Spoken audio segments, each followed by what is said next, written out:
জয় বাংলা। মেদিনীপুর শহরের বিভিন্ন জায়গায় ফুটপাতে এখন প্রচুর দোকান হয়ে গেছে।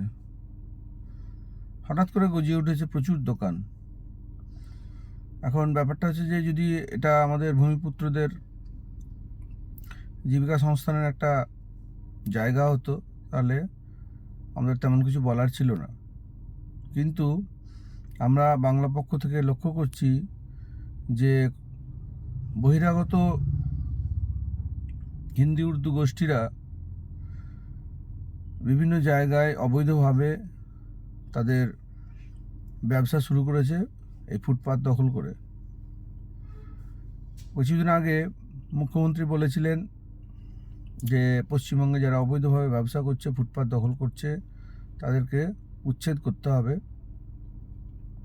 তো তার ঠিক উল্টো পথে হেঁটে গিয়ে মেদিনীপুর পুরসভা, কলেজ স্কোয়ার এবং মেদিনীপুর কলেজের সামনে যে দোকানগুলো ছিল তার মধ্যে বেশিরভাগই বাঙালির ছিল, সেগুলোকে সব উচ্ছেদ করে দেওয়া হয়েছে।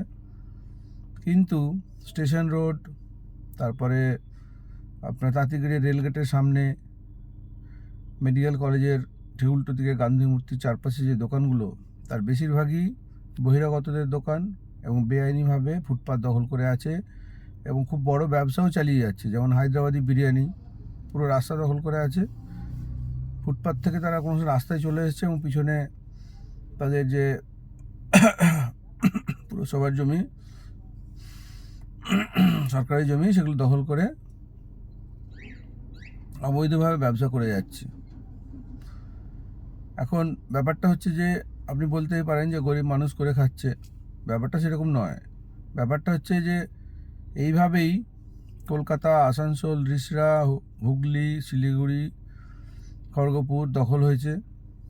ওরা এসে প্রথমে জায়গা দখল করে, তারপরে আস্তে আস্তে দেশওয়ালিদের নিয়ে আসে, তারপরে তার এলাকার জনবিন্যাস পাল্টায়, তারপরে ভাষা পাল্টায়, জনপ্রতিনিধিত্ব পাল্টায় এবং এলাকার রাজনৈতিক অধিকারও আস্তে আস্তে বাঙালির হাতছাড়া হয়, অর্থনৈতিক অধিকারও বাঙালির হাতছাড়া হয়।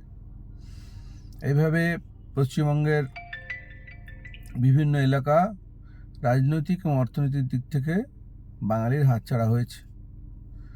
এমনকি এখন কলকাতায় গেলে জেলার বাঙালিদের শুনতে হয় যে वो लोग गाँव से आता है, हम यहीं का है, এবং ওরা সব বাংলাদেশি, এসব কথাগুলো বাঙালিদের শুনতে হয়। তো আমরা বাংলা পক্ষ কয়েকবার মেদিনীপুর পৌরসভার পৌরপিতার কাছে আমরা গিয়ে এই নিয়ে বলেছি এবং সমস্ত সাইনবোর্ড যেন বাংলায় লেখা হয় এই নিয়ে আমরা দাবিপত্র জমা দিয়েছি।